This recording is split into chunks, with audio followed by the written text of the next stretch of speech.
Olá, tudo bem? Sejam muito bem-vindos novamente. O tema de hoje é cálculo renal. No dia a dia do consultório, vários pacientes me perguntam algumas dúvidas sobre cálculo renal, sobre as indicações de cirurgia, qual o risco real delas terem novo episódio ou a necessidade de investigação metabólica.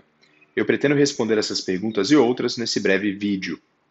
O cálculo renal provavelmente é uma das doenças urológicas mais frequentes na população. Estima-se que até 15% das pessoas vão ter pelo menos um episódio ao longo da vida. Desses pacientes que têm um episódio de cálculo renal, metade dos casos recorre no período de 10 anos. Destes, 10% se tornam formadores crônicos de cálculo. E quais os principais fatores de risco para cálculo renal? O principal fator de risco para cálculo renal, como a maioria deve imaginar, é a falta de água. No dia a dia, seja no trabalho, na escola ou durante a atividade física, habitualmente as pessoas se esquecem de ingerir líquidos e a urina se torna concentrada. Me perguntam também qual a quantidade ideal de água a ser ingerida por dia. 2 litros? 3 litros? A minha resposta é que é difícil nós quantificarmos na prática. Ninguém fica medindo exatamente a quantidade de líquido que ingere. Uma dica que eu costumo dar é observar a cor da urina. A urina ela deve ser translúcida, transparente, mais próxima com a coloração da água de torneira. Se a urina estiver muito amarelada ou alaranjada, pode ser um sinal indireto de desidratação e a necessidade de se ingerir mais líquidos. Os cálculos renais normalmente se formam entre pessoas de 30 e 60 anos. É ligeiramente mais frequente entre os homens. Entre as mulheres, ele costuma surgir depois dos 50 anos após a menopausa, quando ocorre queda do estrogênio, do hormônio feminino, que é um fator protetor. Outros importantes fatores de risco são a hipertensão, o diabetes, o colesterol e a obesidade, principalmente aquela gordura abdominal. Para entendermos o tratamento do cálculo renal, é importante compreendermos como ele se forma no nosso organismo. Na urina existem diversos sais, como oxalato de cálcio, fosfato de cálcio ou sal de ácido úrico. Esses sais eles atingem diferentes concentrações. Existe uma determinada concentração, chamada coeficiente de solubilidade, a partir da qual a urina se torna supersaturada. Quando as soluções são supersaturadas, qualquer adição de sal não vai ser dissolvido e esse sal se precipita na forma de cristais. Porém, no nosso corpo é diferente. É diferente porque nós produzimos alguns fatores protetores da cristalização. São chamados fatores inibidores. Os mais importantes são o citrato, o magnésio e as glicoproteínas. Portanto, na urina, quando esses sais atingem essa concentração e a urina se torna supersaturada, ela atinge o estado metaestável, em que ocorre um equilíbrio entre os sais formadores de cálculo e os fatores inibidores e protetores da cristalização. Se por algum motivo ocorre um desbalanço nessa relação e aumenta a concentração dos sais ou diminui-se a concentração dos fatores protetores, nós podemos ter a cristalização e formações do cálculo. 80% dos cálculos são formados por cálcio, seja oxalato de cálcio, seja fosfato de cálcio, a hidroxiapatita. O cálcio ele é absorvido majoritariamente no nosso intestino delgado, 90%. E alguns fatores são importantes na absorção do cálcio, como a exposição solar, a produção de vitamina D pela pele, ou alguns hormônios, como a calcitonina ou o paratormônio, que é produzido pelas paratireoides. A maioria dos cálculos renais são diagnosticados por exames de imagem solicitados por diferentes médicos e são achados incidentais, ou seja, esses cálculos são assintomáticos. Os cálculos eles podem migrar para o sistema coletor, principalmente para o ureter, que é o canal que une a bexiga até o rim, e a partir de determinadas regiões onde esse canal é naturalmente mais estreito, esse cálculo pode obstruir e entupir o canal, o que causa uma dilatação para cima. Daí surge a famosa cólica nefrética. Os principais exames que diagnosticam cálculo renal são o ultrassom e a tomografia computadorizada.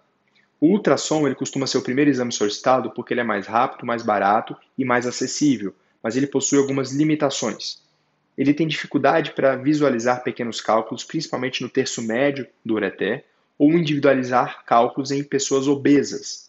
Portanto, ele é mais usado hoje em crianças e grávidas que não podem ser expostas à radiação.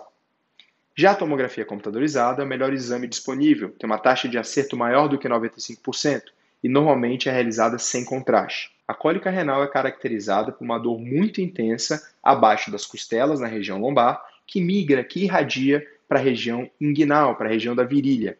Essa dor ela pode vir acompanhada de náuseas e vômitos.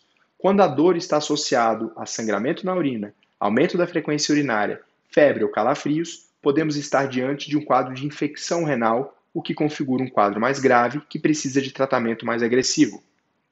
A chance do organismo eliminar espontaneamente o cálculo, sem necessidade de nenhuma cirurgia, é inversamente proporcional ao tamanho do cálculo.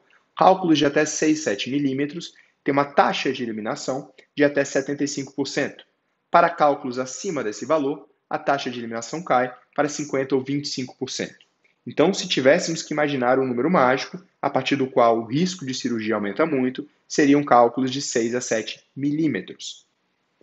Na prática, a principal indicação clínica da cirurgia são aquelas cólicas renais que não melhoram com a medicação. Ou seja, são aqueles cálculos que estão obstruídos e que não são eliminados pelo organismo. Em alguns pacientes, nós não precisamos esperar a dor ser refratária para indicar a cirurgia de forma mais precoce. São aqueles casos em que a simples presença do cálculo já coloca em risco a saúde do rim. Pacientes com cálculo nos 2 canais, pacientes com cálculo em rim transplantado, ou paciente com cálculo em rim único, por exemplo, paciente que já operou ou doou o rim, devem ser submetidos à cirurgia de forma mais precoce. Hoje em dia, a principal cirurgia para tratamento do cálculo é a chamada ureterorenolitotripsia. É uma cirurgia minimamente invasiva, que não envolve cortes, onde uma microcâmera de até 2, 3 milímetros é colocado por dentro da uretra, por dentro do canal, e nós atingimos o cálculo. Para aqueles cálculos baixos, próximo à bexiga, nós temos um aparelho semirrígido mais resistente. Para aqueles cálculos altos, próximo do ureter ou no interior do rim, nós temos um aparelho flexível, onde a ponta dele é automatizada e controlada por um joystick. Essa ponta ela consegue se mover em diferentes ângulos e com isso nós temos o poder de navegação dentro dos rins. Uma vez atingido o cálculo, nós lançamos mão de uma fibra de laser que consegue fragmentar, quebrar esse cálculo em diminutos pedaços. Posteriormente, nós temos uma pinça de preensão, do tipo basket, que consegue retirar os fragmentos. Eu costumo dizer aos meus pacientes que o papel do urologista não termina na cirurgia. É importante realizarmos um acompanhamento a longo prazo e melhorarmos hábitos na qualidade de vida e orientações alimentares que previnam o surgimento de novos cálculos. Pessoas com cálculo renal devem ingerir mais líquido, devem preferir frutas cítricas como limão e laranja, devem restringir a ingestão de sal, devem comer leite e laticínios moderadamente, devem dar preferência para verduras e legumes, devem preferir carne branca à carne vermelha e devem evitar alimentos ricos em oxalato, como espinafre, amendoim, cacau e refrigerantes à base de cola. Espero que tenham aproveitado o vídeo. Muito obrigado pela atenção. Quem tiver dúvidas ou sugestões, é só mandar mensagem abaixo. Muito obrigado a todos.